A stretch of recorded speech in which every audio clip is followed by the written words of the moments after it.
নমস্কার, good morning, সুপ্রভাত। বাঙালি ও কালচারে আপনাদের সকলকে স্বাগত। রণজয় মুখোপাধ্যায়। বছরের শুরুতেই সবাইকে হ্যাপি নিউ ইয়ার ইতিমধ্যে আমরা জানিয়েছি আমাদের বাঙালি ও কালচারে। আজকে যে লাইভে এলাম তার একটি বিশেষ বিষয় রয়েছে। যারা আমাদের বাঙালি ও কালচারে ইতিমধ্যেই এসেছেন, আমাদের সদস্য হয়েছেন, আমাদের সঙ্গে যুক্ত হয়েছেন, আমাদের এই পরিবারে এসেছেন বাঙালি ও কালচারে, তারা সকলে জানেন যে আমরা কি ধরনের কন্টেন্ট বেসড বিভিন্ন রকমের প্রতিবেদন আপনাদের সামনে তুলে রাখি। যেহেতু বাঙালি ও কালচার অবশ্যই আমাদের রাজ্য, আমাদের পশ্চিমবঙ্গ, আমাদের তিলোত্তমা নগরী, ৩০০ বছর পেরোনো শহর কলকাতার নানান রকমের চর্চা তো থাকেই, এবং সেই সঙ্গে আমাদের দেশ তথা বিদেশের বিভিন্ন কিছু যখন যেখানে যে কোনো রকমের ঘটনা, বড়সড় ঘটনা ঘটছে, সেই ঘটনা কিন্তু আমরা তুলে ধরি বাঙালি ও কালচারে। সেটা আমাদের পরিবারে যারা রয়েছেন তারা জানেন, আর আগামী সময় যারা আমাদের এই ছোট্ট যে টিম রয়েছে, একটি টিম রয়েছে আমাদের এই প্রতিবেদন তৈরি করবার জন্য, এবং আপনারা যুক্ত হয়েছেন, আরো অনেকে আগামী সময় যুক্ত হবেন, এই প্রত্যাশা আমরা রাখতেই পারি। এবং আমাদের খুব ভালো লাগছে বছরের শুরুতে এই কথা বলতে, লাইভে আসা এই কারণেই যে শুধুমাত্র আমাদের বাংলা কলকাতা রয়েছে, সেখান থেকে প্রচুর মানুষের আমরা পরামর্শ পাচ্ছি, মতামত পাচ্ছি, তাদের ভালো লাগা ভালোবাসার কথা তারা বলছেন, আমাদের পাশে থাকার আশ্বাস তারা দিচ্ছেন, এবং বিভিন্ন বিষয় নিয়ে আমাদের যে এই চলাচল, সেই বিষয়টাকে তারা কিন্তু ভীষণ ভালোভাবে অনুধাবন করছেন।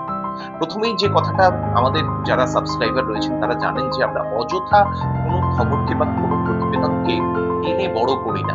যখন যেখানে যেমন ঘটনা ঘটছে, সেই ঘটনা উপযুক্ত তথ্য সহযোগে আপনাদের সামনে আমরা ডেলিভার করি, আমরা প্রেজেন্ট করি, এবং সেখান থেকেই একদিকে যেরকম সচেতনতা থেকে শুরু করে আমাদের যদি কোথাও সতর্কতার প্রয়োজন হয়, সেখানে আমরা সতর্ক হয়ে যেতে পারি আগে ভাগে। আবার এমন কিছু ঘটনা, যে ঘটনা হয়তো আমাদের জীবনে সরাসরি না হলেও ইনডিরেক্টলি বা পরোক্ষভাবে তার একটা প্রভাব পড়তে পারে, এবং সেখান থেকে আমরা আমাদের জীবন সম্পর্কে, আমাদের পরিবার সম্পর্কে, আমাদের বেঁচে থাকা, আমাদের জীবন চালানো, এই বিষয়গুলোকে যাতে আমরা খুব একটা বাঁধনের মধ্যে নিয়ে আসতে পারি, বাঙালি ও কালচার সেই কাজটাই করে চলেছে। আপনারা জানেন যে নভেম্বর মাসে আমাদের এই চ্যানেল শুরু হয়েছে, এবং তার মধ্যেই ইতিমধ্যে শতাধিক প্রতিবেদন আমরা দেখিয়েছি, এবং অযথা যেরকম টেনে টুনে বড় করা নয়, এমন কিছু ঘটনা, যে ঘটনা হয়তো সেরকম ভাবে গুরুত্বপূর্ণ নয়, বা সেটা হয়তো খুবই তরলিত, সেটাকে কিন্তু আমরা সামনে আনি না, আমরা রাখি না। বরং আমাদের পলিটিক্যাল বিভিন্ন খবর থাকে, স্পোর্টস এর বিভিন্ন রকম যদি বড়সড় অ্যাচিভমেন্ট থাকে, সেটা আমরা যেরকম করে দেখিয়েছি, সেরকম বন্য প্রাণী, জীবজন্তু, বাঘ থেকে শুরু করে সুন্দরবনে রয়্যাল বেঙ্গল টাইগার, তারা একসাথে দুজন টাইগার তারা সাঁতরে নদী পার হচ্ছে, সেটা অমূল্য এই দৃশ্য, সেই দৃশ্য আমরা দেখিয়েছি। হাতি যেভাবে তার যারা বন্ধু ভাবাপন্ন যারা জন্তু রয়েছে তাদেরকে কিভাবে সাহায্যের হাত বাড়িয়ে দিচ্ছে, প্রতিকূল পরিস্থিতিতে যেখানে বন্যা হয়েছে সেখান থেকে গরুকে বাঁচাচ্ছে, সেখান থেকে হরিণকে বাঁচাচ্ছে, কুমিরের হাত থেকে বাঁচাচ্ছে, সেই বিষয়গুলো আমরা তুলে ধরেছি।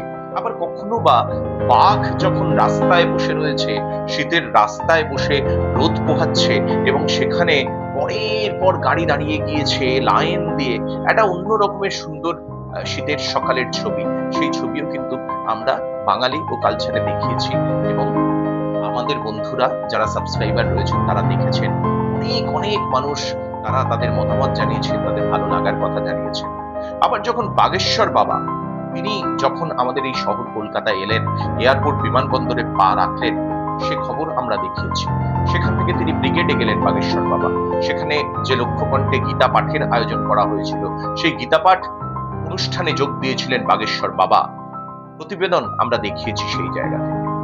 আমরা দেখিয়েছি পিসি সরকারের মেয়ে মৌবনী সরকারের যেভাবে বিবাহ হয়েছে, সেই বিবাহ বন্ধনের ছবি, তার প্রস্তুতি পর্ব, সেটাও আমরা দেখিয়েছি, এবং হাজার হাজার মানুষ কিন্তু দারুণভাবে সেই দৃশ্য তারা উপভোগ করেছেন, আমাদেরকে জানিয়েছেন।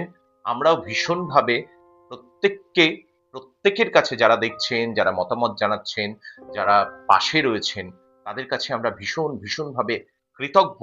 এভাবে আমাদের একদম নতুন একটা চ্যানেল, যেভাবে আপনারা পাশে রয়েছেন, সত্যি অভাবনীয়ভাবে আমাদের তরফ থেকে ধন্যবাদ এবং কৃতজ্ঞতা। আমাদের চোখ কিন্তু কখনো থেমে থাকে না। আমাদের যে ছোট্ট টিম রয়েছে, সেই টিম কিন্তু সবসময় খুঁজে বেড়ায় এমন কিছু ঘটনা, এমন কিছু ব্যতিক্রমী ঘটনা, কারো হয়তো সেই বিষয়টা, যার হয়তো যেই জায়গা, যেই যোগ্যতা রয়েছে, সেই সম্মান পাওয়ার কথা ছিল, সেই সম্মান হয়তো সে পায়নি। সেই বিষয়েও কিন্তু আমাদের চোখ চলে যায় সঙ্গে সঙ্গে। আমরা কিন্তু সেদিকেও কিন্তু থেমে থাকি না। বাঙালি ও কালচারের কলম কিন্তু সেভাবে থেমে থাকে না। আমি বলবো একজন বর্ষিয়ান অভিনেতার কথা, যিনি বাংলার প্রত্যেকটা মানুষের কাছে একজন ক্যারেক্টার আর্টিস্ট হিসেবে তার ভীষণভাবে জায়গা রয়েছে মনের মধ্যে। তিনি হচ্ছেন কল্যাণ চট্টোপাধ্যায়। বয়সজনিত কারণে দীর্ঘদিন তিনি বাড়িতে অসুস্থ অবস্থায় ছিলেন, তারপরে হাসপাতালে তিনি গিয়েছিলেন। যেই মানুষটা উত্তম কুমার থেকে শুরু করে, সৌমিত্র চট্টোপাধ্যায় থেকে শুরু করে, প্রসেনজিৎ চক্রবর্তী বা ঋতুপর্ণা সেনগুপ্ত থেকে শুরু করে তাপস পাল, বিভিন্ন প্রথিতযশা স্বনামধন্য বাংলার অভিনেতা অভিনেত্রীদের সঙ্গে স্ক্রিন শেয়ার করেছেন বড় পর্দায়, সাফল্যের সঙ্গে অভিনয় করে গিয়েছেন, মানুষের মনে জায়গা করে নিয়েছেন তার অভিনয় দক্ষতায় কল্যাণ চট্টোপাধ্যায়। আর শেষের সময় কেউ ছিল না। প্রসেনজিৎ ছিলেন না, ঋতুপর্ণা সেনগুপ্ত ছিলেন না, চিরঞ্জিত ছিলেন না। কোন টলিউডের অভিনেতা, অভিনেত্রী, পরিচালককে দেখা যায়নি। বুদ্ধদেব গুহ থেকে শুরু করে মৃণাল সেন বা সত্যজিৎ রায়ের অত্যন্ত আস্থাভাজন ছিলেন এই কল্যাণ চট্টোপাধ্যায়। তার শেষ সময়টা এভাবেই কাটল। কিন্তু বাঙালি ও কালচার চোখ বুজে থাকেনি, সে কথা আমরা দেখিয়েছি আপনাদেরকে। আমাদের প্রচুর ভিউয়ার, তারা এই বিষয়টি দেখেছেন, তারা তাদের মতামত জানিয়েছেন, তাদেরকেও অজস্র ধন্যবাদ। হুমায়ুন কবির বেশ কিছুদিন ধরে ভীষণভাবে বিতর্কিত ছিলেন, তৃণমূল কংগ্রেসের ভরতপুরের বিধায়ক, এবং তাকে একাধিকবার সাসপেন্ড করা হয়েছিল দলের তরফ থেকে। বিধানসভা শৃঙ্খলা রক্ষা কমিটি তিনবার তাকে সাসপেন্ড করেছিল, শোকজ করা হয়েছিল, কারণ দর্শানোর জন্য চিঠি দেওয়া হয়েছিল, নোটিশ দেওয়া হয়েছিল। স্বয়ং মুখ্যমন্ত্রী মমতা বন্দ্যোপাধ্যায় তাকে সংবাদ মাধ্যমের সামনে চুপ থাকতে বলেছিলেন, অনুরোধ জানিয়েছিলেন।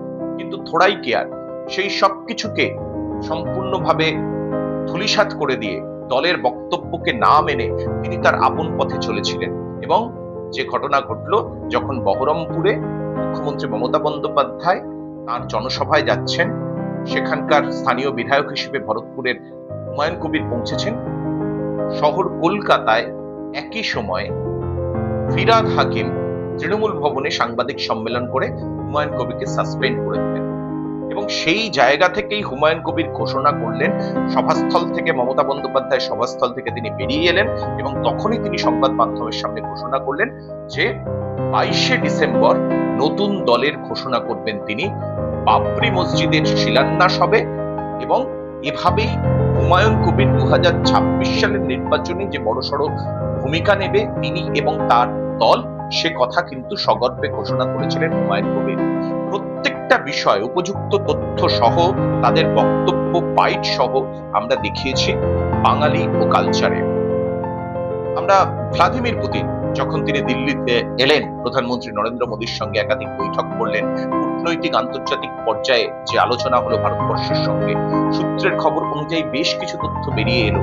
সেই সমস্ত কিছু আমরা একের পর এক প্রতিবেদনে দেখিয়েছি। ভ্লাদিমির পুতিন আসা থেকে শুরু করে একাধিক বৈঠক এবং তার চলে যাওয়া পর্যন্ত সবিস্তারে আমরা কিন্তু সব কিছু দেখিয়েছি।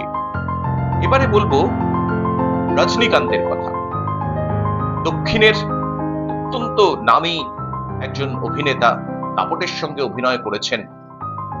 Rajinikanth lifetime achievement award পেলেন। আমরা দেখিয়েছি সবিস্তারে, সেই ছবি দেখিয়েছি, আর বক্তব্য আমরা শুনিয়েছি। আমাদের অত্যন্ত প্রিয় একজন বলিউডের অভিনেতা ধর্মেন্দ্র 2025-এর শেষের দিকে তিনি প্রয়াত হলেন। আমাদের বাঙালি ও কালচারের তরফে ট্রিবিউট ছিল, শ্রদ্ধার্ঘ্য ছিল ধর্মেন্দ্রর প্রতি। আমরা দেখিয়েছি, আপনারা দেখেছেন, এবং সেটা দেখে আমাদের যে কন্ট্রিবিউট ছিল, যে ট্রিবিউটের মাধ্যমে আমরা আমাদের কথা বলেছিলাম ধর্মেন্দ্র সম্পর্কে, তার বিভিন্ন সময়ে সেই গুরুত্বপূর্ণ জায়গাগুলোকে, যেগুলো আমাদের মনের মধ্যে রয়েছে, সেগুলোকে আমরা তুলে ধরেছিলাম, সেই ক্লিপিংস গুলো, সেটা যে আপনাদের ভীষণ ভালো লেগেছে সে কথা আমরা জানতে পেরেছি। এভাবেই আমরা বছর শেষে 31 ডিসেম্বর, আপনারা সকলেই জানেন যে গিগ ওয়ার্কাররা তারা তারা স্ট্রাইক করেছিল ভারতবর্ষব্যাপী। তারা মেট্রো সিটিগুলোতে তারা স্ট্রাইক করেছিল। এই সুইগি, জোম্যাটো, খাবার ডেলিভারি যে সংস্থাগুলো রয়েছে, ফুড ডেলিভারি সংস্থার যারা কর্মী রয়েছে, তাদের সঙ্গে যে আচরণ করা হয় কোম্পানিগুলোর তরফে, সেটা অমানবিক। 10 মিনিটের মধ্যে তাদের খাবার ডেলিভারি করবার প্রথা রয়েছে, জিনিসপত্র ডেলিভারির কথা রয়েছে। এই বিষয়টা অমানবিক। বাঙালিও কালচার সেটা মনে করে এবং এই বিষয়ে কড়া পদক্ষেপ দরকার। প্রচুর ছেলেরা, এখন মেয়েরাও শুধু রুটি রুচির জন্য, বাড়িতে হয়তো বৃদ্ধ মা বাবা রয়েছে, তাদের ওষুধের বিস্তর খরচ রয়েছে, ছোট্ট ছোট্ট ছেলে মেয়ে রয়েছে, তাদের পড়াশোনার খরচ রয়েছে, এতগুলো মানুষের 4 জন 5 জন 6 জনের সংসার রয়েছে, তাদের পেট চালানোর দায়বদ্ধতা থাকে এক একটি ছেলের উপর।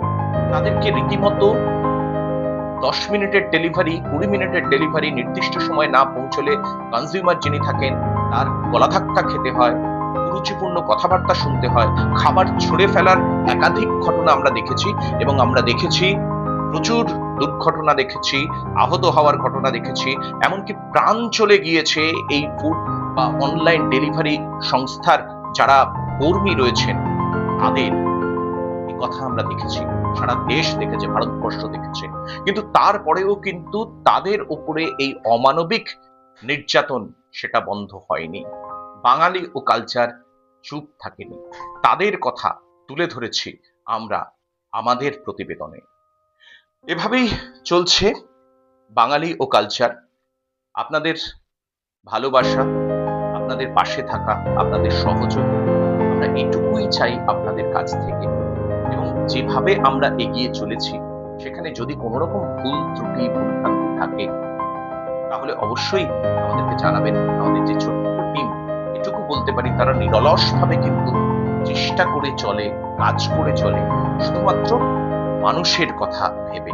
আমরা নিরপেক্ষ নই, আমরা মানুষের পক্ষে। আর এভাবেই আমরা কাজ চালিয়ে যাব।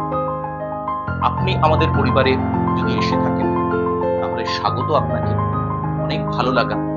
আগামী সময়ে আপনার যে কোনো রকমের মতামত, সাজেশন আমাদেরকে জানাবেন, আমরা আন্তরিকভাবে সেটা গ্রহণ করব। যারা এখনো পর্যন্ত আমাদের পরিবারে আসেননি, যুক্ত হননি, তাদের কাছেও একান্ত অনুরোধ আমাদের তরফ থেকে, রণজয়ের তরফ থেকে, বাঙালি ও কালচারের পরিবারে আসুন, যুক্ত হন। আমরা সবাই মিলে এক সুন্দর সমাজ গড়বার দিকে এগিয়ে যাই। আজ এই পর্যন্তই। ভালো থাকুন সকলে। নতুন বছর দারুণ কাটুক সকলে। নমস্কার।